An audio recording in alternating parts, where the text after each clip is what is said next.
Bonjour, je suis Clémentine Gallet et je vous accueille sur le premier podcast qui vous parle de maternité autrement.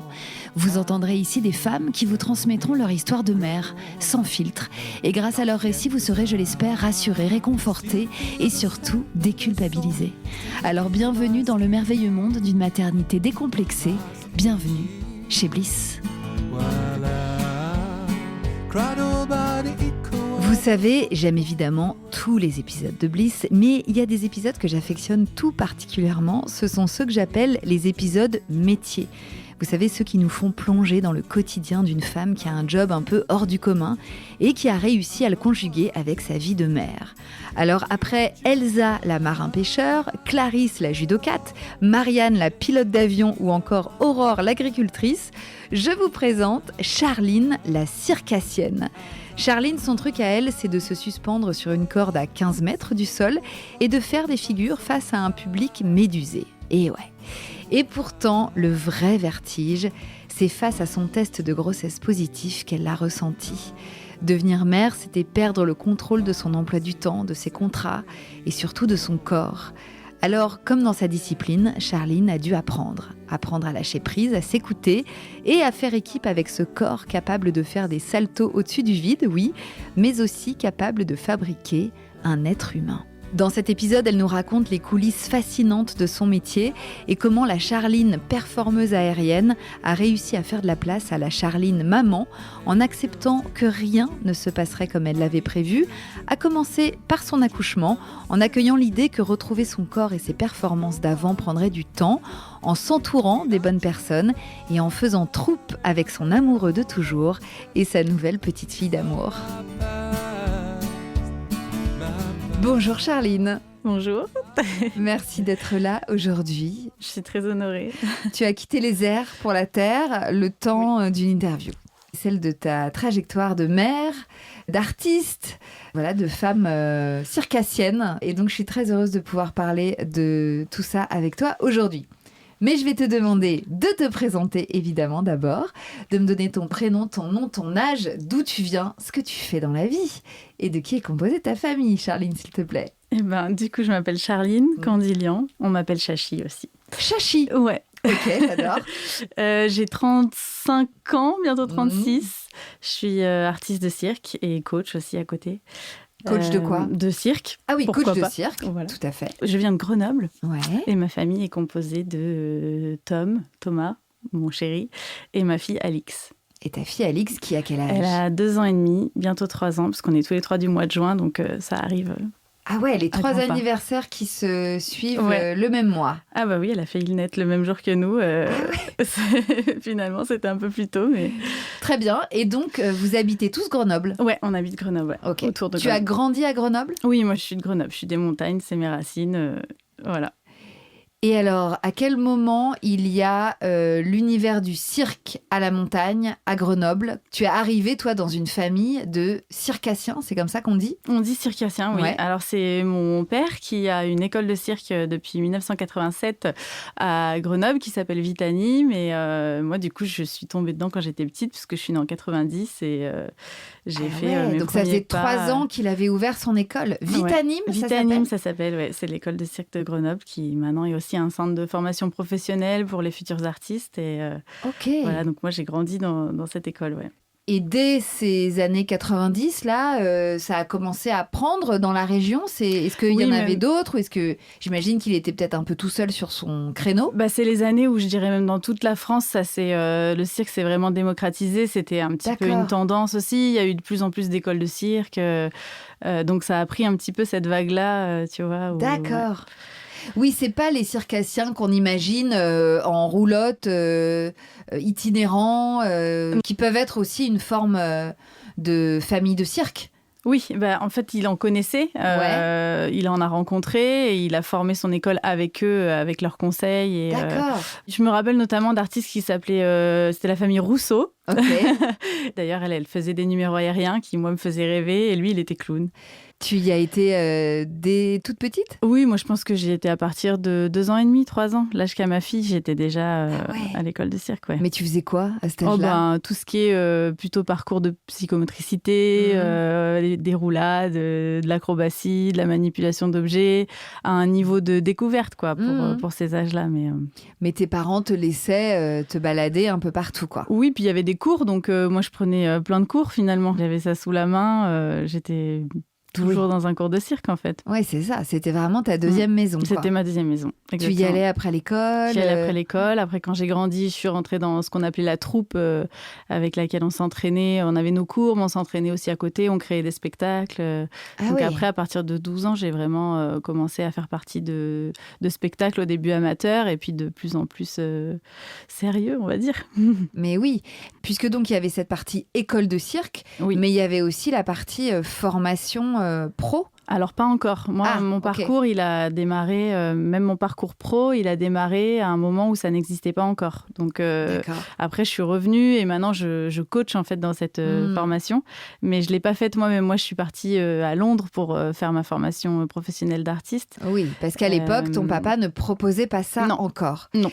Et alors, à quel moment, toi, tu as eu justement ce déclic de te dire que toutes ces petites activités que tu faisais après l'école et qui faisaient vraiment partie de ta vie et de ta famille, finalement, ça pouvait être plus que ça et que ça pouvait devenir ton métier?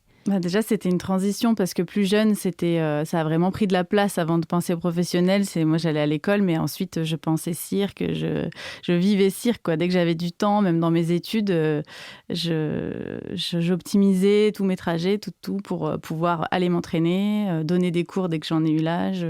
Okay. Donc oui, ça a pris très tôt beaucoup de place. Et ensuite, c'était plus une histoire de pas s'arrêter que de se mettre à en faire mon métier, puisque finalement j'ai fait des études en même temps et après quand j'ai fini mes études j'ai fait un master en préparation physique justement pour les sportifs ou artistes de haut niveau et derrière j'ai voulu continuer d'être sur scène en fait, de continuer à me développer là-dedans et à me professionnaliser. Est-ce que tu allais en plus, j'imagine, à des spectacles de cirque dans la région? Oui, cirque, danse, théâtre. Moi, j'ai toujours aimé les spectacles. Ces arts-là, ouais. Et est-ce que tu te souviens de numéros qui t'ont marqué petite, de voir des spectacles particulièrement fascinants, magiques? Est-ce que tu as des souvenirs, toi, précis, justement, dans ton enfance? D'ailleurs, je pense que c'est encore plus ça qui m'a donné envie d'en faire mon métier, parce que bien sûr, je le pratiquais, mais de voir la magie qui se passe sur la piste, c'est encore autre chose. Et je me souviens d'un numéro du Cirque Plume, où il y avait une corde volante, justement, qui est la discipline que je fais maintenant. Et je me souviens d'avoir vu cette femme voler au-dessus de moi, et j'avais l'impression que le temps s'était arrêté complètement. Et cette image, elle m'était restée, et je pense que ça peut porter loin dans ce qu'on accomplit après. Ouais. Bah oui, la petite Charline qui a regardé cette femme faire ce numéro, en fait, il s'est peut-être joué quelque chose ce jour-là. Je suis sûre. Qu'est-ce qui t'attirait le plus là-dedans ? Je crois que maintenant, je comprends que j'aimais bien ce côté où tout le monde trouve sa place dans la troupe, tout le monde a son moment, à un moment donné. Il y a à la fois l'esprit collectif, puis en même temps, il y a ces moments un petit peu de lumière, mais qui est partagé avec le public, en fait. C'est quand même un moment de partage avant tout.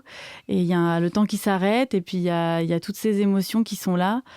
Ça fait du bien. Je trouve qu'on se sent vivant quand on va voir un spectacle et quand on le fait aussi, bien sûr. Est-ce que le côté frisson, adrénaline aussi t'attirait ? Complètement. Puis c'est notamment même dans les modèles de femmes, c'est impressionnant de voir ce qu'on est capable de faire. Et je pense que c'est beau comme modèle aussi quand on est enfant de voir des personnes comme ça qui se dépassent et qui savent faire toutes ces choses qu'on n'attend pas. Surtout en voltige et en aérien. C'est vrai qu'il y a des performances où on tremble avec elle, où tout le chapiteau retient son souffle. C'est des moments d'adrénaline pure, quoi. Ouais, exactement. Et c'est contagieux. Ouais, c'est ça.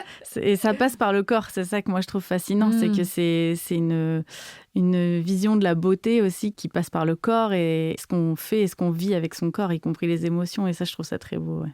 Ton père, il te poussait pas mal à continuer dans cette voie ou pas spécialement ? Tes parents, d'ailleurs. Je pense que de moi-même, j'étais très passionnée. Enfin, pour moi, c'était jamais question d'annuler l'entraînement de cirque, peu importe dans quel état j'étais. Après, c'est sûr que ça m'a donné une exigence et une discipline qui était tout le temps présente.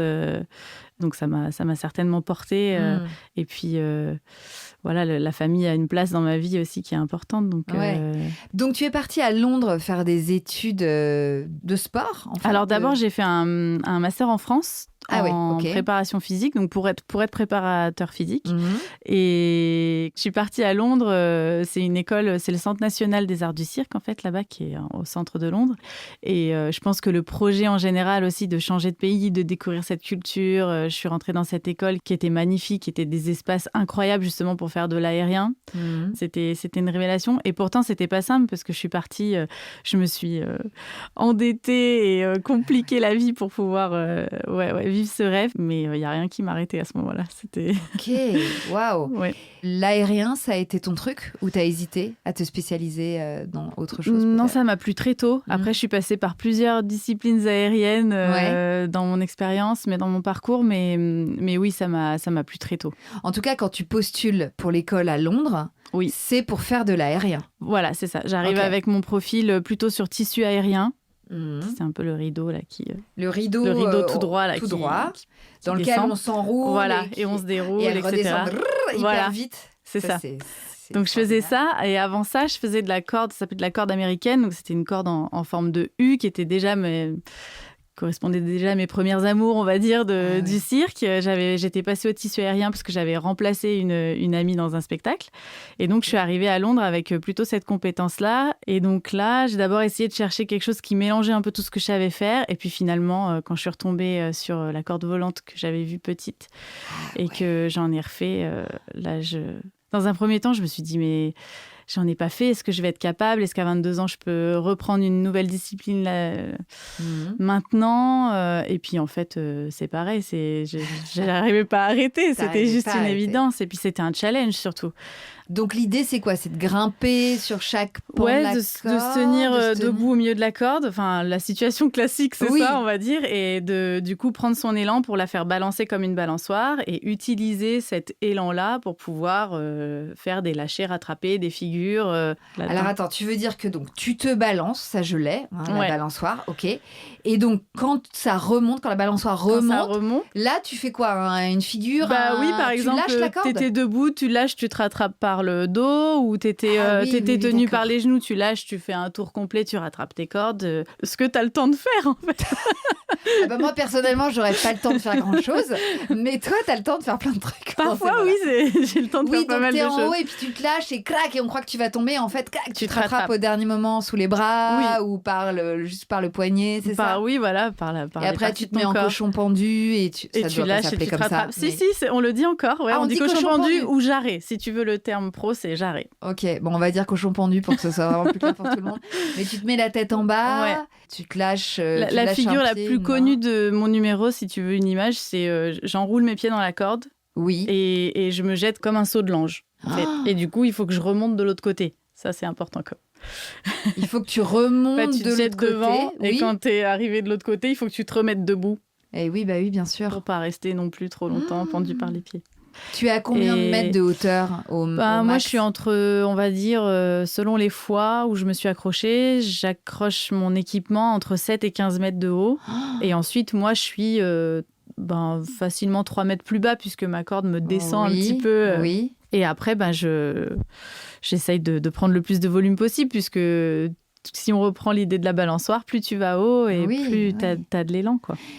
J'essaye de t'imaginer que la personne qui est en face de moi se balance sur une corde à 15 mètres de haut. C'est vrai que je vais avoir très envie de venir te voir en spectacle, Charline. Là, on va faire le prochain séminaire de la Team Bliss sous le chapiteau où quand tu te veux pour faire un numéro. C'est vrai qu'on a du mal à t'imaginer sur cette corde à 15 mètres de hauteur et pourtant, c'est bien ce que tu fais comme métier. Donc toi, tu pars là-dessus quand tu arrives à Londres. Quand j'arrive à Londres, je pars là-dedans, Et donc, à l'issue de ces 2 ans de spécialisation, l'idée, c'est de te produire après en spectacle dans des plus grands chapiteaux, en mode pro, quoi. Voilà, c'est ça. Soit tu vends ton numéro solo, soit tu peux essayer de travailler en tant qu'interprète dans des compagnies.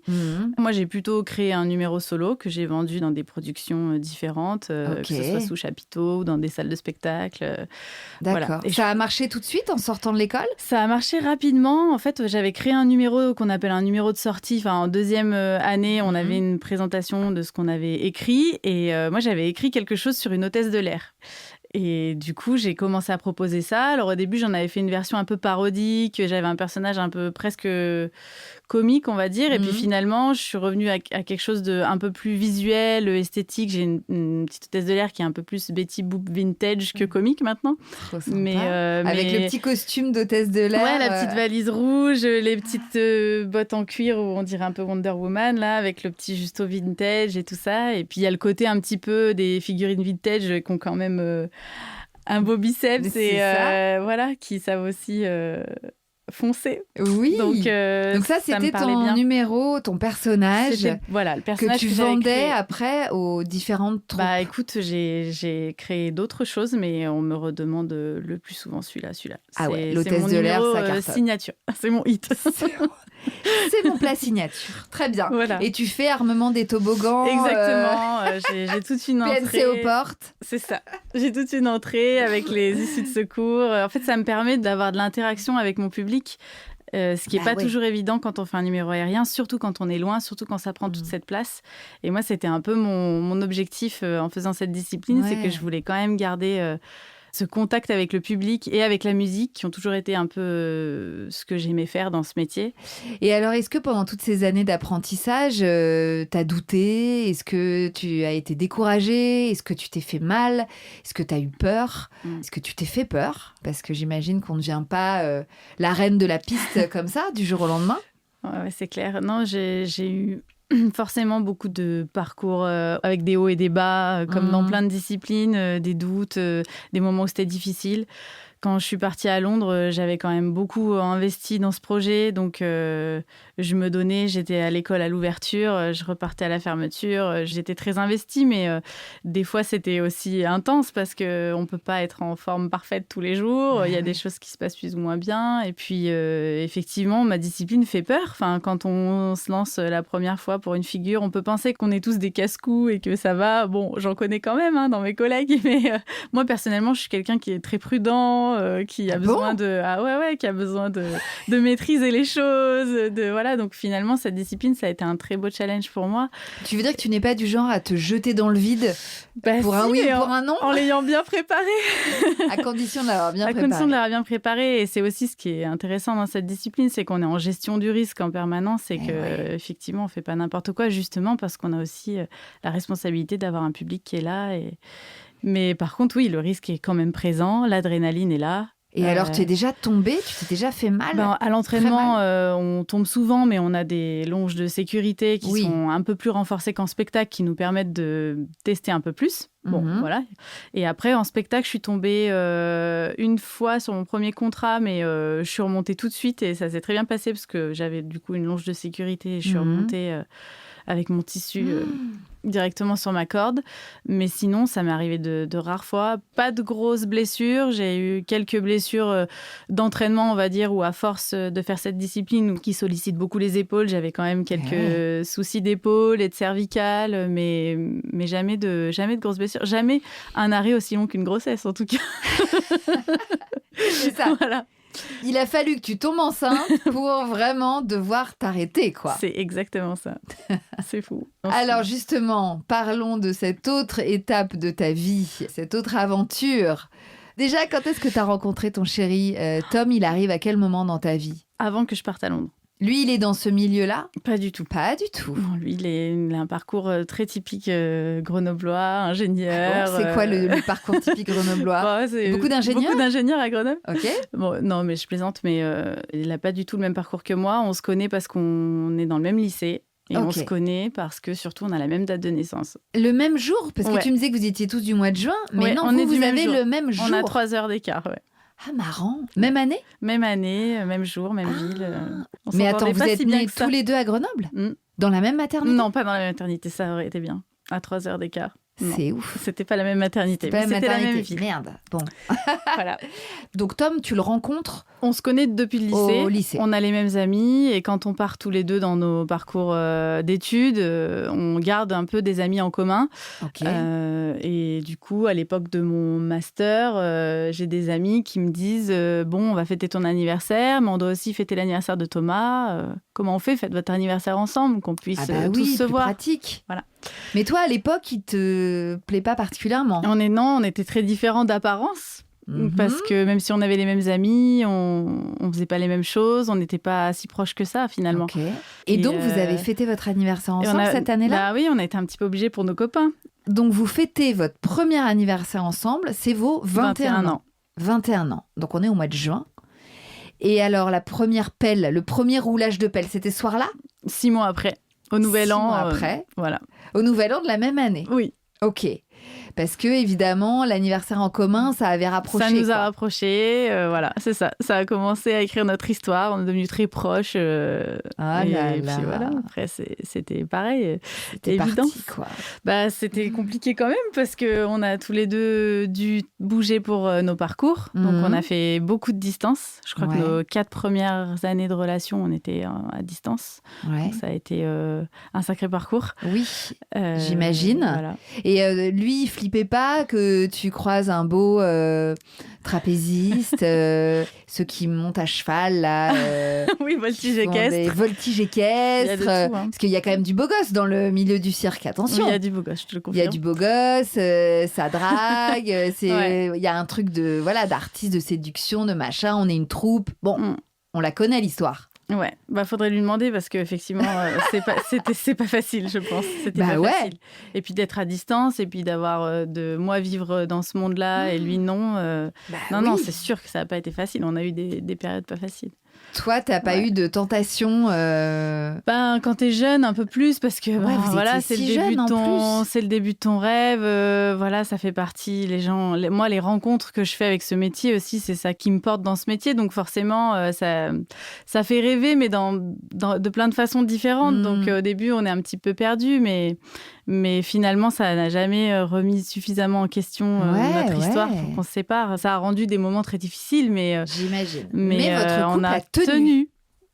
C'était lui, quoi. C'était lui, c'était l'histoire qu'on a construite au fur et à mesure. Justement, avec les challenges, a fait aussi que c'est ça qui nous rendait forts. Et même s'il y avait des moments difficiles, je crois que c'est aussi intéressant et important d'avoir quelqu'un qui est en dehors de notre milieu, parce que ça fait aussi garder les pieds sur terre, sur plein de choses. Il a cette personnalité-là, lui. Il sait ce qu'il veut, il est clair, il est rassurant, il est posé. Donc, la force tranquille, le Tom. Je sens qu'on est sur un gars solide. Tu confirmes? Ouais.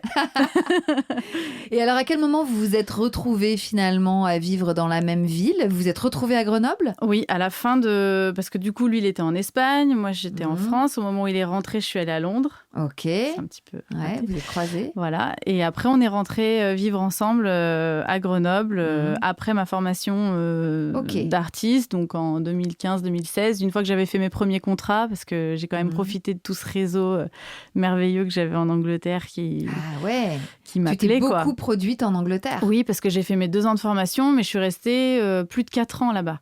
Et après, je suis rentrée quand même parce que on voulait s'installer ensemble. Ah oui, tu es rentrée parce que Tom. Pour Tom, ouais. Sinon, tu serais bien restée là-bas. Ah oui, au niveau professionnel, c'est sûr que c'était là-bas que ça se jouait. Je sortais de là-bas, le réseau suivait, c'était merveilleux. Puis Londres, c'était une ville qui était incroyable pour ça. Donc voilà, après, c'était pour Tom, pour ma famille, c'était quand même mes racines, Grenoble. Donc j'ai fait cette première tentative de revenir à Grenoble. On a emménagé ensemble et puis on s'est vite rendu compte que moi, j'étais quand même plus aussi épanouie dans mes opportunités professionnelles. Et puis ensuite, on a décidé que finalement, on repartait à Londres tous les deux, quoi, pour le vivre aussi tous les deux. Donc on est repartis ensemble, on a vécu ensemble à Londres. Où j'ai pu retravailler là-bas, lui aussi. Il faisait des allers-retours à Paris pour son travail. Et puis ensuite, c'est moi qui l'ai suivi à Paris. Comme si ça nous faisait une étape entre Londres et Grenoble. Ouais. Voilà. Et alors, à quel moment vous avez commencé à parler d'enfants? Est-ce que dès le lycée, vous en parliez? Dès vos études? Alors, pas dès le lycée. Je me rappelle qu'on en parlait beaucoup quand même, parce qu'on avait quand même une relation tellement longue et solide, et voilà, qu'on en parlait souvent. Et c'est vrai que ce qui revenait souvent, c'était de profiter aussi des années où on pouvait faire plein de choses, où on pouvait bouger comme ça, et puis avoir un rythme particulier. Et puis moi, il y avait le rapport à mon travail, clairement. Que mon corps soit mon outil de travail, c'était... je dirais pas que c'était un obstacle, mais c'était un questionnement, en tout cas, à ce moment-là. Mais lui, il me laissait le temps. Il était à la fois prêt, à la fois pas pressé. Enfin, c'était assez cool dans un premier temps, quand même, de se dire, bon, on prend le temps. Est-ce que dans toutes les rencontres que tu as faites pendant ta formation et à Londres, dans tous tes spectacles, est-ce que tu as croisé des artistes, des circassiennes mamans? Et au début, pas tellement. En tout cas, tant que j'étais dans ce côté grande ville, et puis à Londres, qui étaient beaucoup des gens qui démarraient ou que je croisais peu de temps, finalement. J'avais pas eu tellement d'échanges. Mais ensuite, quand je suis rentrée en France et que j'ai commencé à rencontrer des gens qui avaient plus d'expérience, là, j'ai vu des femmes incroyables. Et ça m'a complètement changé ma vision de la maternité et de ma propre vie, finalement, parce qu'il y a des choses que je mettais un petit peu en conflit dans ma tête qui n'avaient pas lieu d'être, et il y a des gens qui se sont mis à m'inspirer comme ça, des nouvelles façons de voir les choses. Quelle rencontre, justement, te viennent là, justement, de ces femmes qui ont croisé ta route et où tu t'es dit, ah ouais, d'accord. Donc, en fait, elle, en plus de faire ça, elle est maman, elle a un enfant, 2 enfants, une famille, et elle arrive à faire les deux. Est-ce que tu as des souvenirs? Je pense que l'année la plus représentative pour moi, c'était 2019. Donc, j'arrive à Paris, je travaille avec le Cirque Star, qui est donc pas loin de Paris. Et là, je rencontre une nouvelle troupe avec qui je vais travailler tout le printemps, été. Et dans cette troupe, il y a une artiste qui a des jumeaux. Ah, waouh! Donc, moi, direct, j'ai vu l'exemple direct. Si tu veux, ça t'aide à être inspirée, parce que, voilà, j'arrive. Non seulement elle est maman, elle a des jumeaux, elle fait du hula hoop. Donc, déjà, je sais pas si tu te rends compte. Ok. Et je me dis, des jumeaux qui sont bébés, que tu vois? Des jumeaux qui sont, que je rencontre, qui ont 1 an à peu près. Et en plus, mais au-delà d'être une maman, c'est une artiste qui est incroyable, quoi. Donc, déjà, cette rencontre-là, d'un point de vue femme, maman, mais aussi l'équilibre de famille qui construisent en même temps, je le vois en première loge. Mais en première loge, on a les caravanes à côté, quoi. Voilà, et on partage plein de moments, et ça me touche énormément. Et dans cette même troupe, je découvre aussi d'autres amis qui ont beaucoup des jumeaux. Je me suis entourée de plein de gens qui font du cirque et qui ont des jumeaux. Et je me dis, mais c'est fou quand même, ce cumul de challenge qui est possible. Et notamment, je pense à une autre amie qui a été artiste une fois qu'elle avait des jumeaux. Donc, qui est devenue artiste une fois qu'elle avait des jumeaux, par exemple. Wow. Donc voilà, si tu veux, mon réseau, il commence à se remplir de gens et de femmes très inspirantes comme ça. Et de mères. Et de mères qui montrent des choses... finalement très évidente, enfin très évidente, ça veut pas dire que c'est facile, mais en tout cas très réelle que c'est possible pour elle. Et je suis aux premières loges de ça, et en plus c'est dans mon univers. Et là, ça a complété vraiment, je pense, mon inspiration, et ça m'a fait, en tout cas, je pense, sauter des barrières et des limites que je me mettais, que ce soit en temps ou en inquiétude, quoi. Bien sûr. Que ça arrive. Donc, petit à petit, toi, tu as commencé à avoir une vision différente de cette possibilité de construire une famille qui était concrètement envisageable, là, tout d'un coup. Bah oui, entre moi qui me pose progressivement avec Thomas, on revient, on se pose quand même en France. Je développe mon aspect artistique et professionnel en France aussi. Ça commence à s'aligner. Et en même temps, au niveau professionnel, ça décolle aussi, il se passe plein de choses, les opportunités sont super. Je passe des moments incroyables, je rencontre des équipes incroyables. À chaque fois que je vais dans une nouvelle production, je suis émerveillée des gens avec qui je me trouve, des artistes qui sont à côté de moi. Je suis fière d'en arriver là, je suis fière d'avoir fait tout le travail que j'ai fait avant. Je vis mon rêve de petite fille, avec du travail, mais... Donc, je suis dans cette vague-là aussi où j'essaye de beaucoup donner dans ce métier, parce qu'on sait aussi que... Enfin, voilà, dans des disciplines comme la mienne, faut en profiter quand on a la forme et qu'on peut le faire. On prend vite sa retraite dans ces métiers-là, j'imagine. On peut se reconvertir, s'adapter. C'est quand même un métier d'adaptation, mais c'est vrai que pour certaines choses, il y a des périodes de vie où on est un peu plus performant, c'est clair. C'est sûr. Et alors, à quel moment cette idée d'enfant est-elle devenue concrète? Et vraiment, à quel moment vous l'avez discuté peut-être ou mise en route officiellement? Eh ben, on en discute de plus en plus et puis on a du mal à le mettre en route parce que moi, je me dis encore ce contrat-là parce que je vais pas l'annuler quand même. Donc, je continue. Puis, non, encore celui-là. Puis, comme en plus, plus on progresse, plus finalement, on peut être un peu booké à l'avance. Et plus je me dis, non, mais là, j'ai une vision sur l'année prochaine. Enfin, bon, voilà, c'est maintenant qu'il faut que je le fasse. Enfin, il y a toujours un peu cette énergie-là. Donc, l'envie est de plus en plus naissante et elle est vraiment là, quoi. C'est des deux côtés, Tom et moi. Mais à chaque fois, c'est un petit peu un peu plus tard, après ce contrat, qui joue. Et puis, je vais au Pérou en 2022. Mais juste avant ça, on se dit qu'on démarre le projet. On se met là-dedans sans trop se mettre là-dedans parce que moi, personnellement, je suis dans mon contrat au Pérou. Je suis concentrée sur ce que je dois faire. C'est la première fois que je change vraiment de continent à ce point-là pour travailler. Je sais que j'ai des jours à 4 spectacles par jour. Donc, c'est voilà, le contrat en lui-même est très intense. Voilà. Et c'est un contrat de combien de temps? C'est un contrat de 2 mois. Et ça fait des années, du coup, à ce moment-là, enfin, c'est en 2022, depuis 2018 ou même depuis 2018 qu'avec Tom, on se sépare plus tellement. On a fait que du progressif, on a fait que se voir de plus en plus et s'engager de plus en plus. Et là, même si c'est que 2 mois, il y a un petit retour arrière de lui aussi, il a trouvé un boulot qu'il adore. Ça passe pas avec son boulot de pouvoir venir 2 mois au Pérou avec un décalage horaire de 9 heures, voilà. Oui. Donc, on se dit, petit challenge. Mais on y va. Moi, je trouve que c'est une opportunité en or. Lui, il est super content pour moi. Et donc, je fais ces 2 mois au Pérou. Qui se passe bien? Incroyablement bien. C'était hyper intense. Pour moi, c'est encore un autre niveau j'ai repoussé mes limites d'un point de vue professionnel. En jouant autant, et puis le fait d'être la Française qui arrive dans un autre milieu aussi culturel, tout ça, j'ai une place particulière. Je suis un peu le numéro vedette du truc parce que je suis française, parce que je suis une femme qui fait de la corde volante, qu'on n'en voit pas tant que ça. Je plonge dans cette culture que j'adore. Alors, il y a des artistes de plein d'autres pays, mais je suis quand même très entourée de cette culture d'Amérique latine. Je vois des choses que je vois jamais dans les spectacles en Europe, les gens qui se mettent debout, qui dansent pendant le spectacle. Le public, tu veux dire? Le public, ouais. Le rapport à la musique, incroyable. Et donc, je suis sur mon nuage, je fais ça, je repousse aussi mes limites. Je suis quand même très concentrée, parce qu'on a des périodes où on joue plusieurs jours de suite, 4 fois par jour. Et je finis derrière le contrat avec un malaise. Je reviens des loges et des toilettes, je suis à l'extérieur du chapiteau. Et j'ai à peine le temps de me rhabiller, je m'effondre par terre. Je finis aux urgences, la perfusion au bras.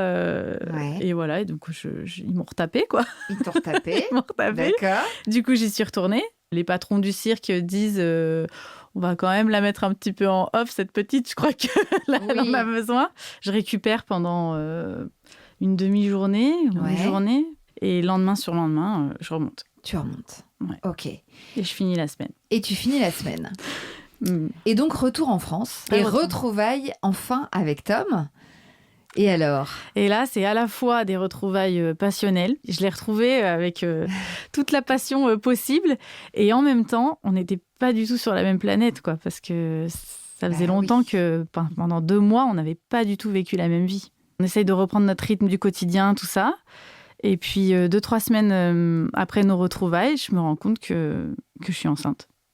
Et ça me tombe dessus comme si j'étais pas prête, en fait. Ah ouais. Alors qu'on en avait parlé, alors que c'était évident. Mais moi, je suis restée sur mon nuage, sur mon truc. J'étais déconnectée. Oui, parce que finalement, du coup, vous n'en aviez pas reparlé. Mais en fait, t'es tombée enceinte tout de suite, au moment des retrouvailles, quoi. Voilà. Tu l'avais presque oublié. Oui, d'un côté, c'était évident parce que c'était là. Ouais. Pour moi, je retrouvais mon Tom, je retrouvais cette vie-là. Enfin, c'est très contradictoire parce que pour moi, je reprenais la vie où elle en était. dans ce qu'on fait, c'est très intense, c'est très émotionnel. Il y a toujours une petite redescente après dans chaque les métiers du spectacle, c'est beaucoup comme ça, et les compétitions aussi. Enfin voilà. Et donc je suis dans cette redescente là, et j'ai pas reconnecté avec mon quotidien, et je me doute pas que la vie va pas me laisser ce temps-là. Enfin, je suis un peu dans cette naïveté de me dire, je reprends cette vie là, et ça va me prendre du temps comme d'habitude, surtout là que je suis partie longtemps. Oui. Voilà. Eh bien, finalement, la vie a plus d'imagination que toi. Tout à fait. Je suis pas si créative. A dit, c'est maintenant. Oui, et c'est tout de suite. C'est tout de suite. Voilà. Ok, donc comment tu fais le test ? Tu fais le test toute seule, à deux Non, alors quelques jours, semaines se sont passées après nos retrouvailles. Entre-temps, j'ai quand même la présence d'esprit de me dire, en fait, il y a quand même un risque que je sois enceinte, mais je me dis ça, si tu veux, pour rester lucide, mais l'autre partie de moi, pour moi, c'est impossible. Et puis Tom s'en va un week-end, il fait une compète de vélo avec mon père. Ouais. Et je décide de voir un très bon ami à moi. Et je me dis, on va passer un peu une soirée tous les deux, je vais le voir, on va rigoler, on va boire des coups. Je bois quelques coups et je rentre chez moi et je me dis, il faudrait quand même pas que je réalise, quoi. Je me dis, faudrait quand même pas que je sois enceinte. Donc, tu fais un test. Et comme je les avais dans mon sac ce soir-là, je me dis, à un moment donné, il faut que tu en aies le cœur net. Comme ça, c'est bon, tu passes à autre chose. Tu verras que c'est pas possible tout de suite. Et t'arrêtes de te stresser pour rien. Et tu recommandes un cocktail. Et... non, du coup, j'étais rentrée chez moi toute seule. À 2-3 heures du matin, je commence à sortir mon test. Et là, puis, là, je me retrouve dans ma salle de bain avec mon test positif. Et là, je me prends un peu la vague de... Attends. Donc là, le choc. Non seulement c'est vrai, mais tu viens de boire des coups avec ton pote, tu rentres, Thomas n'est pas là, tu es toute seule dans la salle de bain. Qu'est-ce que tu fais de cette information ? Donc je me retrouve un peu bête face à ça. Je finis par aller me coucher, je sais pas par quel miracle, et à me dire j'irai faire une prise de sang demain. Ah oui. Comme si prudence. Voilà. Pour moi, c'était pas un 100%. Voilà. Oui, okay. Ce qui me permet, je pense, surtout de dormir la nuit toute seule. Donc, le lendemain, je vais faire une prise de sang. J'appelle ma meilleure amie et je lui dis, c'est pas possible, il faut que je te parle. C'est certainement la pire annonce de toute la Terre. Mais je suis enceinte, il faut que je te parle. Il faut que je te parle de ça. Et elle me dit, écoute, t'as fait ta prise de sang, il va falloir juste que, de toute façon, tu redescendes de manière générale, ma cocotte, en ce moment.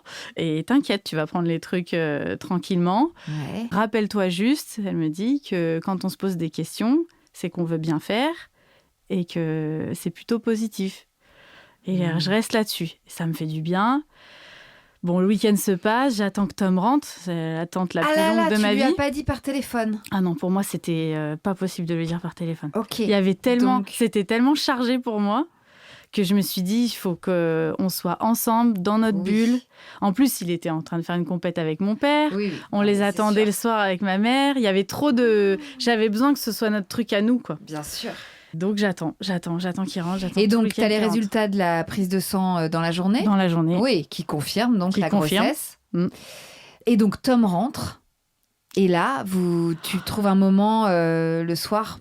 J'arrive à lui dire qu'il faut qu'on parle. J'arrive juste à lui dire il faut qu'on parle. Et je m'assois sur mon canapé et lui, il est sur le fauteuil en face de moi et je lui prends les mains. Et lui, il devient tout blanc, quoi. Il se dit mais ça y est, elle me quitte, quoi. Ah oui. Bah ouais. Ah merde, il pense c'est pas ça du qui tout s'est passé. Non, c'est ça qui s'est passé dans sa tête. Il s'est dit c'est fichu, quoi. Donc il s'est monté. Bah oui, surtout que tu revenais de 2 mois à l'étranger, donc il a dû se dire ok, la meuf, elle s'est trouvée un Péruvien et puis ciao. Il sentait bien qu'on n'était pas. Ciao Tom, quoi. Ciao Tommy. Alors que ça. Pas du tout. Et donc là, je lui lance l'info, quoi. Je lui dis quand je vois qu'il est tout blanc, je lui dis il faut que je fasse quelque chose quand même. Donc, oui, pauvre chou. Non, mais je suis enceinte, mais je lui dis d'une façon que il sent aussi tout. Ton désarroi. Mon désarroi, ouais, c'est ça. Je pense que c'était même pas de l'inquiétude ou du stress ou du négatif. C'est plus que c'était un choc, en fait. Ouais. C'était un choc à ce moment-là. Ouais. Là, il a changé de couleur ou pas, le Tom ? Ouais, après, je pense que du coup, il a fait plusieurs ascenseurs émotionnels parce qu'il me voyait aussi avec tout ce choc-là. Par contre, il m'avait fait un merveilleux cadeau. C'est qu'en rentrant du Pérou, il m'avait prévu un voyage surprise tous les deux. D'accord. Et on savait qu'on partait quelques jours après. Et il m'a dit tout de suite, on a un voyage tous les deux à faire, on va partir, on va prendre cette nouvelle avec nous et on va gérer cette nouvelle comme ça. Idéal pour effectivement digérer la nouvelle, de pouvoir en parler, se poser à deux en voyage. Ça nous a permis d'être aussi dans notre bulle, on en a parlé, et finalement, le fait de digérer la nouvelle, on s'est rendu compte qu'il n'y avait jamais eu de doute finalement, que c'était une évidence. Trop bien. Mais ça nous a demandé de... Bah oui, c'est normal, c'est toujours plus ou moins un choc. Là, c'est vrai qu'il y avait un truc particulier dans votre timing qui était presque trop rapide. C'est ça, puis tu sors de quelque chose et d'un métier où c'est beaucoup dans la maîtrise, en rapport à ton corps. Et cette nouvelle, finalement, elle arrive aussi, de mon point de vue, en conflit avec ça. Et c'est après tout le chemin, justement, de se rendre compte que c'est pas forcément en conflit avec ça. Ça a été ça, pour moi, le chemin aussi. C'est que ça venait confronter ça. Moi, je rentrais du Pérou, j'étais au sommet de ma forme physique, j'avais dépassé mes limites, j'étais dans une phase où j'étais complètement renouée, connectée avec mon corps pour mon métier. Fallait que je reprenne mes marques, j'étais dans un aspect maîtrise et ça me tourne dessus, mais c'est aussi ce qui est beau dans ce qui s'est passé. Bon, en tout cas, cette grossesse démarrait. Une fois le choc passé, t'as réussi à te mettre dedans. Je me suis mise dedans, ouais. À partir du moment où... Je pense que c'était vrai ce qu'elle m'a dit, mon amie, Je pense que quand on se pose beaucoup de questions à des moments, c'est aussi parce qu'on veut bien faire et qu'après, une fois que c'est clair, une fois qu'on s'est posé les vraies questions, on peut y aller à 100%. Enfin, moi, c'est ce que j'ai ressenti, tu vois, et qu'après, j'ai pu vraiment me mettre là-dedans comme quelque chose qui était justement en lien avec mon corps, aligné avec mon corps. Et j'ai commencé à mettre ensemble, finalement, ces deux visions-là dans ma vie, plutôt que de rester que sur le truc que ça allait s'opposer. Et là, j'ai commencé à créer un peu un autre chemin avec ça. Alors, pour annuler des contrats, ça n'a pas été si simple. Parce que là, tu étais engagée pour d'autres spectacles. Donc, dans mon premier trimestre, j'étais engagée pour quelques spectacles qui n'étaient pas suffisamment intenses pour que ça m'inquiète. Par contre, donc je tombe enceinte en septembre et j'avais, comme très souvent, un gros contrat à Noël dans une grosse production en Hollande qui demandait que je joue plusieurs fois mon numéro par jour aussi, 2 cordes volantes, en grande hauteur, etc. Wow. Je suis passée par 2 états d'esprit. Je me suis dit, tu as une formation de préparateur physique, tu es artiste de cirque. Si toi, tu peux pas gérer ton corps avec une grossesse dans ton effort, c'est que tu ne connais pas ton métier. J'avais cette espèce de jugement-là, dans un premier temps, de me dire, justement, si je n'y arrive pas, c'est que je passe à côté de la maîtrise de mon corps. Et c'est là où la grossesse, ça a été un gros apprentissage pour moi, parce que finalement, ça s'est complètement retourné. Après, j'ai fini par être convaincue de l'inverse, de me dire, en fait, non, ce qui n'était pas professionnel, ça aurait été de le faire quand même à tout prix, de sacrifier des choses au passage si on ne les sentait pas.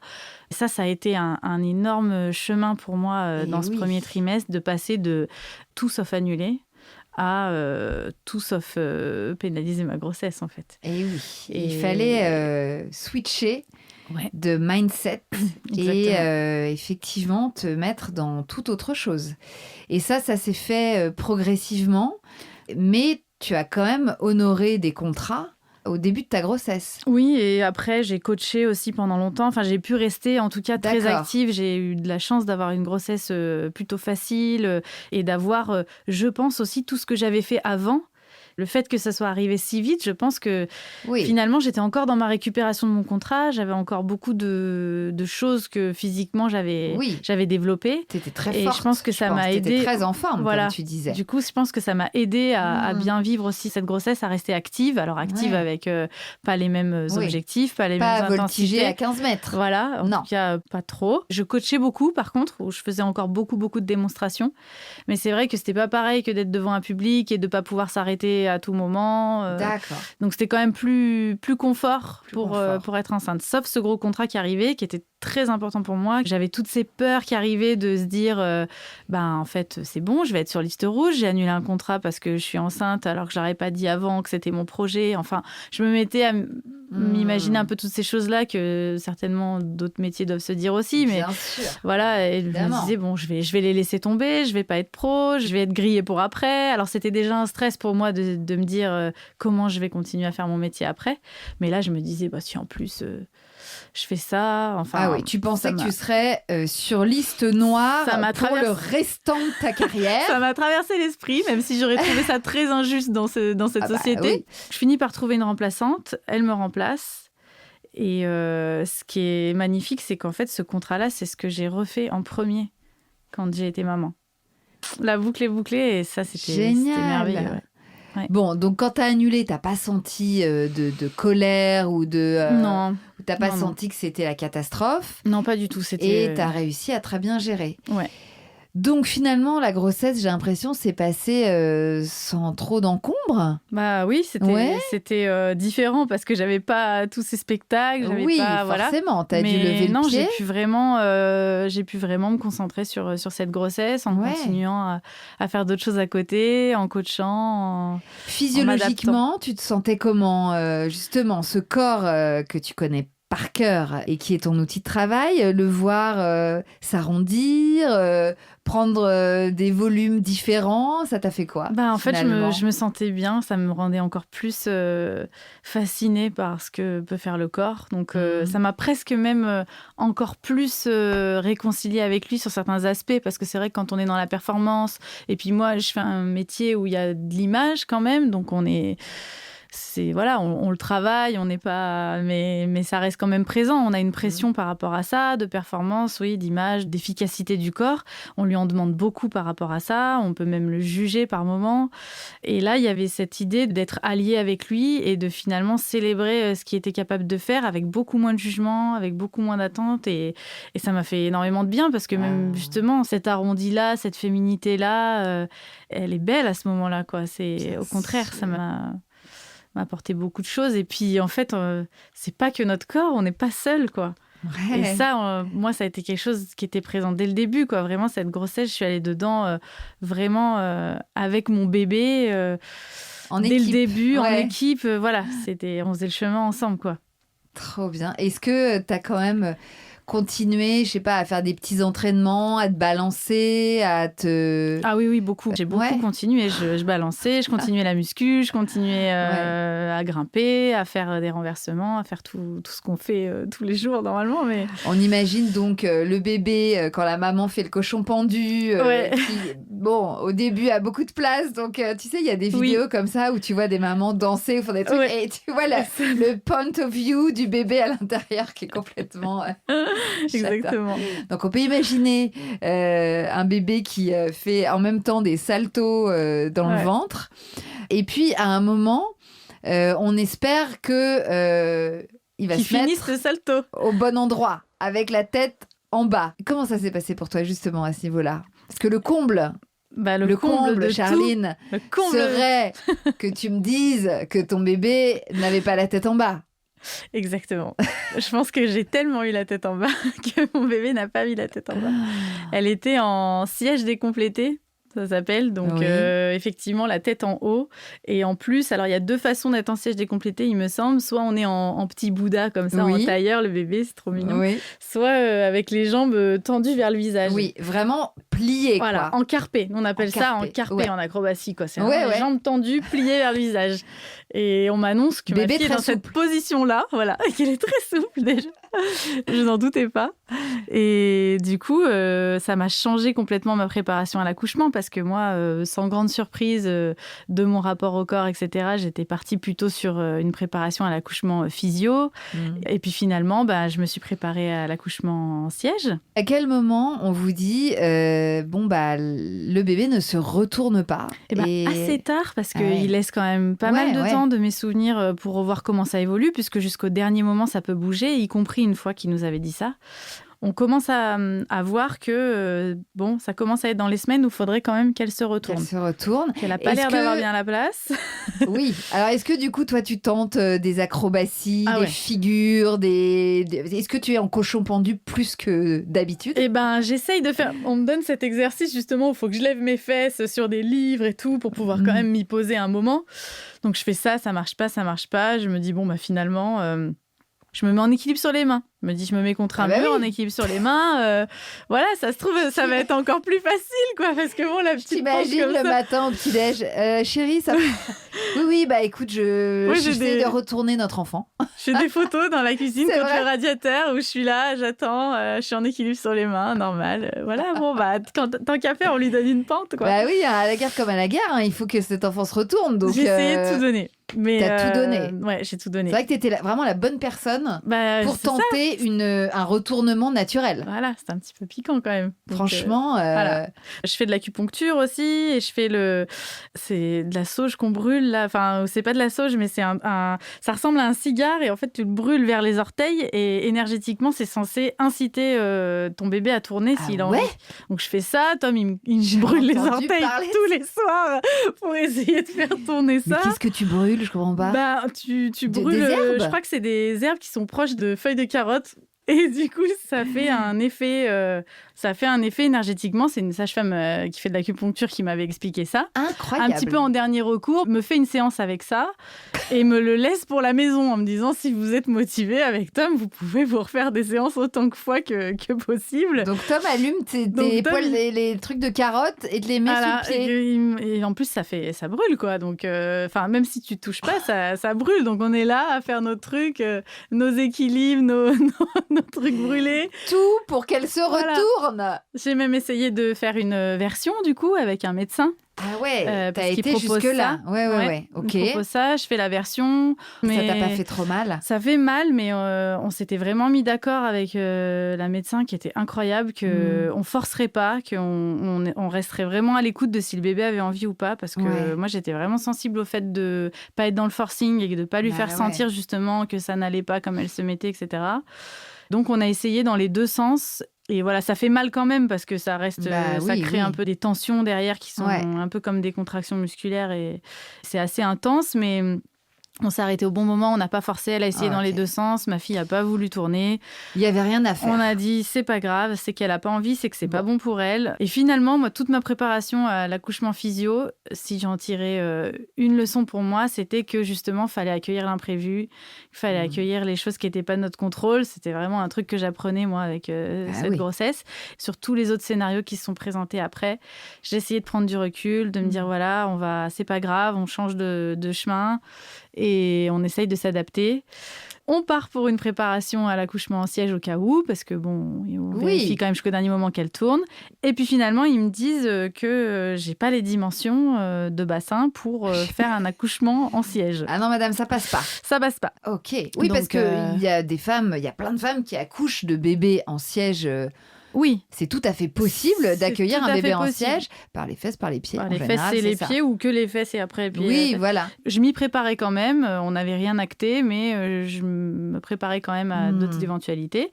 Et puis finalement, j'ai été appelée par la médecin qui me l'a annoncé au téléphone en me disant écoutez, je suis désolée, vous allez avoir une césarienne programmée, on ne donnera pas notre accord pour un accouchement en siège. Nous allons programmer une césarienne et elle sera le 6 juin. Ah, moi, je me prends donc cette nouvelle, je m'attendais un petit peu, mais bon. Oui, c'était le scénario B, de toute façon. Oui. C'est ça. Puis bon, finalement, elle arrive avant. Elle est arrivée avant, eu que des surprises. Spontanément. Donc le travail s'est mis en route spontanément. Pour la fête des mères. C'est vrai. Elle s'est dit, c'est maintenant. Tu étais toi-même avec ta mère? J'étais, dans ma famille avec ma mère. Thomas était là. Trop bien. Et donc, t'as perdu les os? Comment ça s'est passé? Ouais, j'avais beaucoup de contractions toute la journée. Je m'inquiétais pas trop. J'étais quand même plutôt sereine. Et puis, à un moment donné, j'ai l'impression de perdre un peu les os, mais en même temps, je suis pas sûre. Et voilà. Et puis finalement, on y va. Et c'était son heure à la petite. Donc, césarienne, pas programmée, mais césarienne quand même. Il connaissait ton dossier, il t'attendait. C'est ça, je suis arrivée directement au service qui s'occupe de ça, en disant ça arrive un peu plus tôt que prévu. Je tombe sur une équipe merveilleuse qui se met en tête qu'il faut absolument que ma fille arrive avant la fin de la journée pour que ce soit la fête des mères, parce qu'elle trouve ça trop beau que ce soit la fête des mères. Et donc, on est dans ce truc très chaleureux, très... très humain au final par rapport à ce qu'on peut attendre d'une césarienne. On a le temps de nous se connecter aussi avec Tom, de retrouver un peu ce moment. On a été en famille, tout ça. Là, on est vraiment tous les trois. Et puis, on leur parle de notre projet de naissance. Nous, on avait envie de mettre un petit peu de nous, d'humanité dans cette césarienne tant qu'on pouvait, bien sûr, tant que c'était possible. On avait demandé un champ transparent pour pouvoir voir le plus possible. On avait demandé la permission de mettre une petite playlist aussi pour avoir nos musiques. Et donc, ils ont accédé à toutes vos demandes, quasiment toutes vos demandes, parce c'était que pas grand-chose. C'était plutôt Mais en tout cas, le champ transparent, qui permet effectivement aux parents d'assister à la naissance, au bébé qui sort du ventre, ça change tout. Vous l'avez vu sortir. On l'a vu sortir. J'ai eu ce moment où elle était contre moi direct, donc c'était encore plus important pour moi. Et je ressens encore sa bouche vers ma bouche là, et elle pleurait sur moi. Et donc Tom qui me dit c'est une fille, pour être sûr que j'ai entendu. Et là par contre, c'est un moment un peu ascenseur quand même, parce que t'as ça qui vient de se passer. Mais justement, ton corps, il t'appartient plus à ce moment-là. Enfin, moi, ça m'a marqué quand même, ça. Il t'appartient plus et tu dois partir en plus. Parce que de la façon dont c'était fait, je pense que c'est le cas dans plusieurs hôpitaux. Après, on est en salle de réveil, donc on n'est pas forcément tout de suite avec le bébé. C'est surtout ta fille qui est partie avec son père, non, d'abord, donc faire là, ses soins. On s'était mis d'accord que si moi je devais partir, c'était lui qui était avec elle. Donc lui, il a tout de suite fait du pot à pot avec elle. Enfin, vous aviez le prénom ? On était presque sûrs, mais à ce moment-là, on le dit toujours pas parce que justement, comme on n'arrive pas à rester tous les trois, on se comprend en fait. Je sais même plus comment on se le dit, mais on se comprend que on le redécidera que quand on sera tous les trois pour être vraiment dans notre bulle. Mais bon, on savait plus ou moins que c'était Alix qu'on avait choisi quand même. Oui, quand même. Et voilà. C'était pas le même. Est-ce que c'est un prénom mixte ? C'était... Alors on n'avait pas. On était. Non, c'était Alix pour une fille. Pour une fille, ouais. On était beaucoup moins sûrs pour du prénom qu'on aurait donné pour le garçon. Ah ben voilà. Donc la vie est bien faite. C'était aussi une évidence pour ça. Bien sûr. Et j'ai eu beaucoup de chance parce que donc je suis partie en salle de réveil et il se trouve qu'il y avait personne ce soir-là dans la salle de réveil parce qu'on m'avait prévenu que vu la salle de réveil est partagée avec d'autres parcours, que ce soit des PMA, des avortements, etc. Donc ça se comprend totalement de ne pas pouvoir forcément avoir son bébé à ce moment-là. Donc moi, je m'étais vraiment préparée à ça, je m'étais fait une raison, c'était la chose qui me coûtait le plus, ce moment-là. Mais là, il y a les sages-femmes qui viennent et qui me disent il n'y a personne ce soir, on va vous l'emmener. Et qui me la ramène dès que possible, et du coup, je peux l'allaiter tout de suite. Enfin, il y a tout qui respire à ce moment-là. J'ai l'impression que jusqu'à ce moment-là, j'étais dans la retenue de tenir et de supporter ça. Et finalement, après, quand elle est arrivée et que ça, c'était possible, j'ai toute cette gratitude-là qui m'a envahie, quoi, et je l'ai vraiment... vraiment découverte à ce moment-là, et j'ai vraiment connecté avec elle à ce moment-là, tu vois, elle était... Choupinette. Et donc, c'est là que vous l'avez nommée ? Oui, c'est là qu'on l'a nommée, et après, on est allés dans la chambre ensemble aussi. Vous avez fait connaissance. Et Thomas m'a raconté, il m'a dit, tu sais... Elle était là et je l'habillais pas. Et du coup, on m'a demandé, mais c'est votre premier, mais vous savez pas faire. Et du coup, il était dans cette vulnérabilité aussi là qui était magnifique. Et il avait vécu quelque chose de très fort avec elle. Et d'ailleurs, encore aujourd'hui, ils sont très, très proches et ils ont une belle connexion.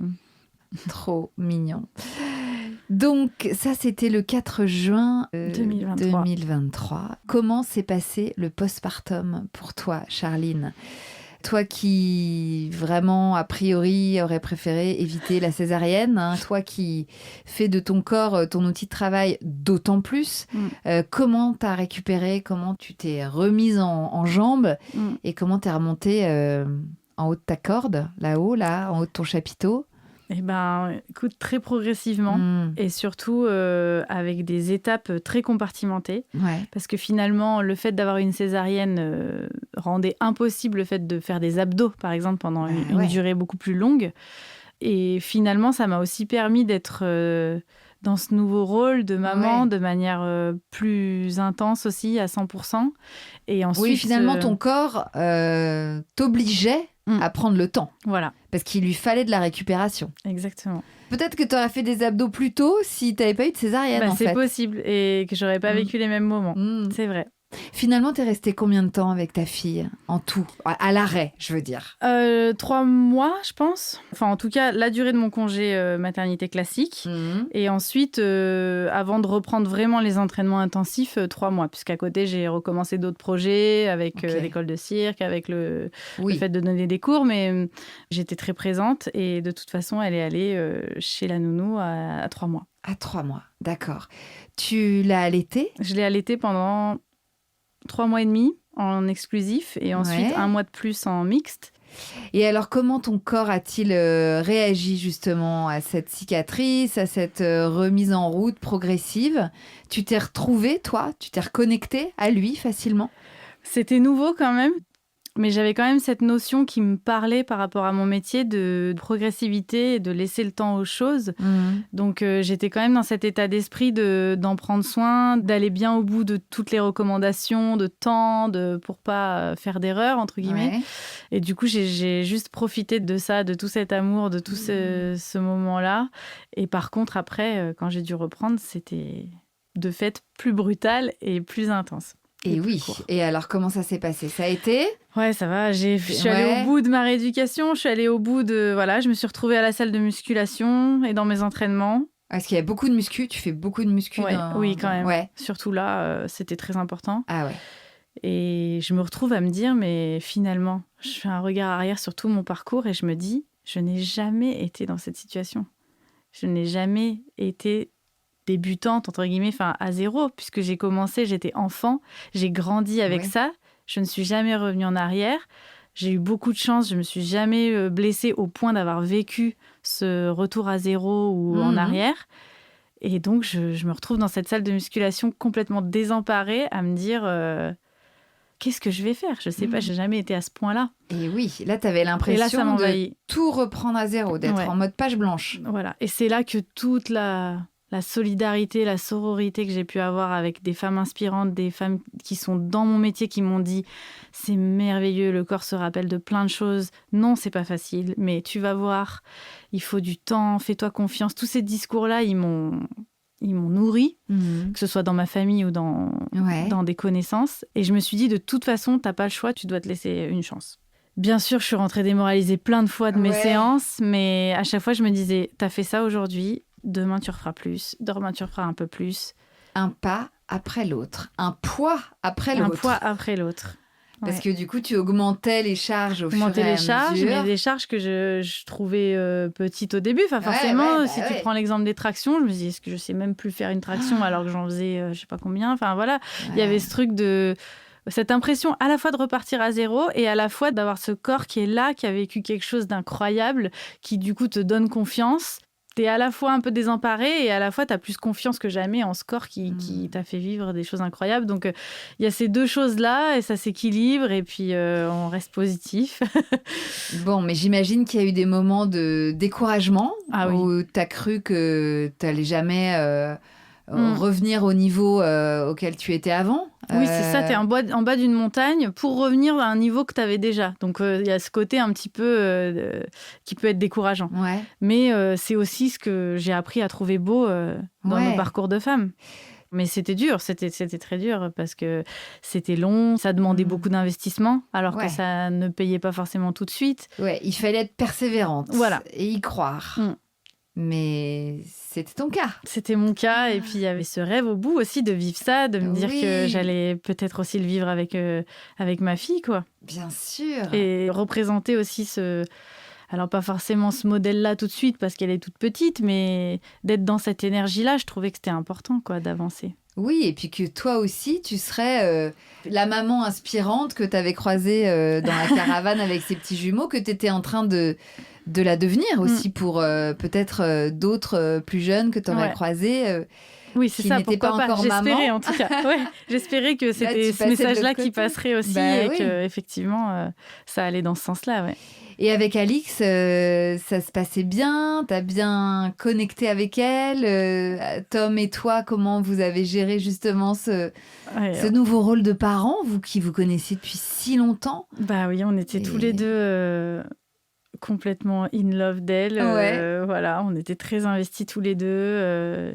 Il a fallu trouver les marques quand même parce que le retour de la maternité après la césarienne, c'est difficile, je trouve quand même. Pour moi, ça l'a été sur les premiers jours d'être un peu diminué, justement comme ça, quand on a l'habitude d'être assez actif, forcément, ça change des choses. Mais on a fait équipe, on a eu nos hauts et nos bas aussi, avec le manque de sommeil.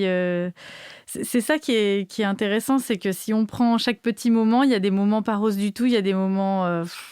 merveilleux. Mais quand tu regardes avec le recul, tu te dis waouh, on a fait tout ça. C'est toute cette complexité-là qui rend les choses belles parce que on a appris à se connaître encore plus, nous deux, Tom et moi. Et puis elle, on l'aimait sans la connaître. Et ensuite, on l'aimait parce qu'on la connaissait. Enfin, voilà, c'est toute l'ambivalence et toute la magie de la parentalité. C'est ça qui est beau. Et alors, à partir de quel mois postpartum tu es remontée sur ta corde, je suis remontée en décembre. Sur ma corde, je suis remontée en octobre. Octobre. Donc, elle avait... en juin. Juillet, août, septembre. Elle avait 4 mois. Voilà. Ah oui, donc... rapidement après le retour au boulot. Rapidement, et en même temps, j'avais de toute façon les 3 mois sans abdos. Oui. Donc après, j'ai repris d'abord de la musculation, des entraînements avant de pouvoir vraiment remonter sur la corde. Ouais. Et ensuite, pareil, je pense que dans tout mon parcours, le fait d'avoir été bien entourée, ça a été, c'est quelque chose que je réalise tous les jours. Là, j'ai été aussi bien entourée. Je revois mon père qui me booste pour faire des circuits training à l'approche du contrat pour être sûr que je vais pouvoir faire le numéro 2 fois par jour. J'ai une coach qui m'a accompagnée dans la reprise sur la corde pour les premières fois que je remontais dessus. Ça m'a fait un bien fou. C'était un accompagnement incroyable parce qu'elle m'a, avec toute son expertise et en même temps toute son expérience de femme, elle m'a accompagnée là-dedans aussi. C'était fabuleux. Donc j'ai repris progressivement, avec pas beaucoup d'attente au début. J'ai reconnecté avec mon corps. Je me suis rendu compte que ma vision du risque aussi et de la sécurité là-haut, elle avait changé. Que je me suis pris ça aussi, je me dis mais qu'est-ce que je fais là ? Pourquoi je fais ça ? Ma fille est là-bas, je suis pas avec elle. Ça remet plein de choses en question en fait. On se dit pourquoi je fais ça ? Pourquoi je prends ces risques-là ? Enfin, on remet plein de choses en question. Et puis après, il y a tout qui se réaligne, bien sûr. Mais t'as envisagé de changer de numéro, de changer de discipline pour faire quelque chose de moins risqué ? Non, pas tellement, parce que c'était aussi ce qui m'animait pour me reconnecter à moi. Je m'en suis servie aussi comme quelque chose pour me redépasser, pour me retrouver en tant que femme aussi, pour refaire le lien avec qui j'étais à la base. Voilà. Donc des doutes, j'en ai eu quand même. Et notamment quand j'ai refait mon premier contrat, les premières fois, je me suis dit... est-ce que je vais arriver à reprendre autant de plaisir qu'avant ? J'étais pas sûre. Les premiers spectacles, j'ai eu le temps que mon endurance se fasse aussi, que je puisse enfin re-bien vivre mon numéro, donner plus au public, savoir que vraiment j'avais été à la hauteur et tout. Les premiers spectacles, je me suis dit... non, mais là, c'est pas pareil, en fait. Je vais pas y arriver. Tout a changé. Tout a changé. Et puis en fait, si, parce qu'en fait, t'es plus tout à fait la même, et t'es quand même encore la même, et t'es la même artiste, t'es plus tout à fait la même femme, t'es devenue mère, enfin, il a fallu mettre un peu de tout ça dans ce numéro que tu reprenais, quoi. Voilà. Parce que du coup, t'as repris les entraînements vraiment au bout de 4 mois, et le premier spectacle post-accouchement, il était combien de temps après ? 6 mois. Quand Alix avait 6 mois, j'étais en spectacle sur ma corde. Et alors, du coup, c'était le spectacle que tu avais planté, entre guillemets, qui t'a rappelé pour remonter en piste. C'est ça. L'agent m'a rappelé, m'a dit « Bonjour, comment va ton bébé ? Bon, tu reviens en décembre ?» Génial. Ça m'a fait trop de bien aussi. Donc, ces gens ont été quand même hyper accueillants et ton nouveau statut de mère n'ont absolument pas entravé la confiance qu'ils te portaient. À aucun moment, ils se sont dit « Ok, bon, alors elle est passée de l'autre côté, du côté des daronnes, et ça ne sera pas la même artiste aérienne que celle qu'on avait bookée il y a 1 an, quoi. » Ils t'ont rebooké. Ils m'ont rebooké. Génial. Et dans ce milieu-là, en plus, j'ai vraiment senti ce côté, on me l'a d'ailleurs dit plein de fois comme une blague, tu sais, ce ne sera pas le premier berceau dans les coulisses, hein. Donc, il y avait ce côté aussi, les artistes pensent au long terme, les artistes font des enfants, enfin, que je c'est voyais. normal, quoi. Ouais, il y avait cette bienveillance-là quand même. Est-ce que tout le monde a été aussi bienveillant que ces gens ? Pas toujours, forcément. Pas toujours. De toute façon, c'est des milieux où il y a à la fois énormément d'humain et de bienveillance, et puis des fois, et ça en devient du coup souvent d'autant plus décevant et brutal, des fois, il y a encore des choses qui jouent, comme dans la société en général. Moi, j'ai le souvenir de, justement, à ce contrat-là que je refais alors que je les avais plantés, c'est leur dernière année, c'est un super contrat. Il y a plein de gens qui viennent voir le spectacle, notamment des gens qui bookent pour d'autres opportunités. Je sors de la piste, je sais qu'il y a plein de gens importants dans la salle, il y a un agent qui vient me voir et qui commence par me faire énormément d'éloges sur mon numéro, c'est super, je vais te placer partout. Bon, par contre, il faut perdre du poids, quoi. Je me prends ça, et là, on me donne ma fille dans les bras, et du coup, il y a un peu ce décalage, si tu veux, entre son discours et moi, qui ai mon enfant dans les bras, et qui le regarde, et qui lui dit « C'est prévu, oui. » Un petit peu... Et là, je me suis dit « Oui, en fait, il comprend pas. Il comprend pas. » Ça m'a presque fait rire tellement c'était ridicule parce que c'était très en décalage par rapport à tout ce qu'on vit, quoi, qui est beaucoup plus profond que ça, entre guillemets. Mais ça m'a aussi, je pense que c'était important que je l'entende parce que ça m'a rappelé aussi que voilà, dans la vie, c'est pas que bisounours, parce que quand on vient d'être parent aussi, on peut avoir aussi ce côté... moi, on était dans l'amour, on était dans tout ça, on se donnait pour que les choses marchent, mais n'empêche qu'on a eu beaucoup de chance, on est bien entouré et on s'en rend compte. Et du coup, ça m'a aussi rappelé que voilà, ça peut être des milieux ou des contextes où tout n'est pas si rose, les choses ne sont pas toujours... le jugement sur les corps des femmes n'est pas toujours... ça.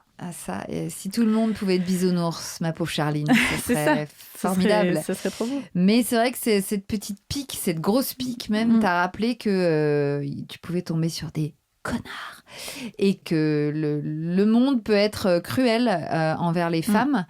Mais quand même, j'ai l'impression que ce milieu dans lequel tu bosses est assez enveloppant quand même pour les mères. Tu parles de berceau dans les loges, de je crois soutien quand même. Finalement, tu t'es rendu compte qu'il y avait pas mal de mères. De tout, déjà. Et puis, je crois qu'il y a de tout. C'est juste que ces expériences-là m'ont encore plus encouragée à voir comment je m'entoure finalement et que je me suis rendu compte que oui, finalement les relations qui restent, les gens de qui on s'inspire, c'est pas pour rien, quoi. On a quand même des valeurs en commun, il y a des choses qui s'alignent et qui portent, et bien que sûr. Moi c'est ce que j'aime dans mon métier, voilà, ça me donne envie d'aller naturellement vers ça.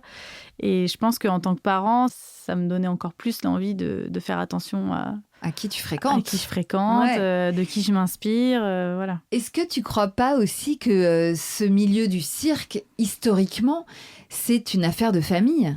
Les grandes lignées de circassiens, souvent, c'est des familles, avec les parents qui montent le truc, et puis les enfants qui sont dans la troupe. Bon, ça, c'est un peu l'image d'Épinal, mais oui. C'est encore beaucoup ça, non ? Il y a un esprit familial, c'est clair. Après, le cirque est allé dans d'autres directions, plus contemporaines aussi depuis, mais c'est vrai que ça existe toujours en fond. Enfin, ça reste quand même dans la tradition du cirque, quelque chose qui est très présent. Ouais. Et moi, en tout cas, dans mon parcours de vie, le sens de la famille est lié au cirque en plus, donc ça me parle énormément, oui. Bon, donc aujourd'hui, on est à bientôt 3 ans postpartum et la Charline, artiste aérienne et maman, se porte bien ? Oui, j'ai repris le rythme, les spectacles, on a ajusté plein de choses. Je pars moins longtemps, forcément. Mais quand on part ensemble. On a la chance que Tom puisse faire beaucoup de télétravail, il nous suit. On a la chance aussi que Alix, elle ait toujours été très, très adaptable. On a pris la route ensemble, dans la voiture. Elle adore, elle a vu plein de spectacles déjà, elle adore. Oh là là, elle adore chanter, elle adore danser, elle adore la musique. Je la pousserai pas forcément vers le cirque parce que je veux pas lui imposer quoi que ce soit. Mais pour l'instant, elle est à un âge où c'est des choses qui lui font plaisir. Donc, tu te rends compte. Voilà, j'essaye de vivre ça avec elle aussi. Parce que aussi, je me fais pas d'illusions. C'est pas un métier qu'on fait forcément toute sa vie. Ou, voilà. Donc, on en profite pendant que c'est là, dans les années où ça fonctionne pour tous les 3. Et c'est ça que je trouve chouette, c'est qu'on est un peu une petite troupe finalement. On est chacun doit être épanoui pour lui-même. Et puis après, ensemble, on essaye de vivre les choses comme une famille, comme une petite troupe. C'est trop bien. Mais tu te rends compte que ta fille, bon là, elle a 2 ans et demi, 3 ans, elle est elle va commencer en fait à réaliser que elle est à la fois spectatrice et qu'elle regarde sa maman qui fait partie du spectacle, quoi. Ça doit être Ça a commencé déjà à Noël, elle débriefe après de mon numéro, ce qu'elle a vu. Bon, elle aime encore plus les danseuses et les clowns, et c'est normal. Mais voilà, à la crèche, elle dit que sa maman fait de la balançoire et que son papa joue sur l'ordinateur. Donc c'est très drôle parce qu'on voit le monde la à travers ses balançoire, yeux. un petit peu améliorée. Pour l'instant, quand elle même. le voit comme de la balançoire, mais c'est vrai que c'est un peu différent. En tout cas, elle sera toujours au premier rang et elle aura un accès VIP À beaucoup de spectacles. à beaucoup de spectacles de cirque. C'est quand même trop la chance. Et puis finalement, elle suit tes traces puisque elle aussi va grandir dans les pattes des artistes et à baigner dans cet univers du cirque. Oui, elle adore du coup tout ce qui est lié à la musique, choses comme ça. Je pense que oui, ça lui a donné envie. On verra ce qu'elle devient plus tard. Ouais. Eh ben, merci beaucoup, Charline, pour cette histoire qui nous a emmené la tête dans les étoiles. Merci beaucoup. On embrasse évidemment Tom et Alix. Oui. Et puis, tous les artistes qui forment ton petit village. Ouais, parce que j'imagine qu'Alix, elle doit passer de bras en bras et que ça a dû être un peu la mascotte de tes collaborateurs. Elle est aussi très, très famille, très liée à sa famille, puisque quand on part, on a aussi des fois de la famille qui vient avec nous, justement, qui la garde, notamment les grands-parents. D'accord. Et ça a créé aussi des liens très forts dans la famille, parce qu'on est très soutenus. C'est génial. Et elle est très proche de ses grands-parents des deux côtés. Donc, il doit être fier, ton papa, dis donc. Faut lui demander. J'imagine. Parce que lui qui avait monté sa petite école dans les années 90, là, de voir sa fille qui se produit à l'international. Il y a de la transmission dans cette histoire. Ouais, c'est trop beau. Merci. Bon, écoute, on embrasse tout le monde. Merci beaucoup et à bientôt. On se tient au courant. Avec plaisir. Et puis maintenant, je veux venir te voir en spectacle. Hein. Quand tu veux. Je veux venir voir ton spectacle d'hôtesse de l'air. C'est toujours celui que tu fais. Oui, souvent. On me le redemande souvent. Donc, moi, je veux voir l'hôtesse de l'air. Je te tiendrai au courant. Sur sa corde, là. Ouais. Rendez-vous sous le chapiteau. Salut Charline, merci beaucoup. Merci à toi. Et voilà, c'est la fin de cet épisode qui, je l'espère, vous aura plu. Merci 1000 fois à Charline d'être descendue de sa corde le temps d'un épisode. Aurélia Martin était à la production, Marine Rowe et Claire Sarfati au montage, Océane Timothée Aubanis au mixage, Fanny Tournel au casting et j'en ai assuré l'interview et l'enregistrement au studio L'Arrière-Boutique. Je vous retrouve lundi prochain pour un nouvel épisode et en attendant, je vous recommande évidemment d'écouter nos 2 autres podcasts, Hot Stories, si vous voulez entendre des récits croustillants de sexualité sans filtre, et Women's Stories pour des histoires passionnantes de femmes inspirantes. Et puis vous pouvez nous suivre sur Instagram aussi, YouTube et TikTok, on est partout.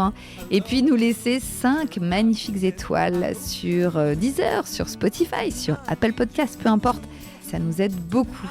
Allez, je vous embrasse, prenez bien soin de vous et puis bien sûr, long live the bliss.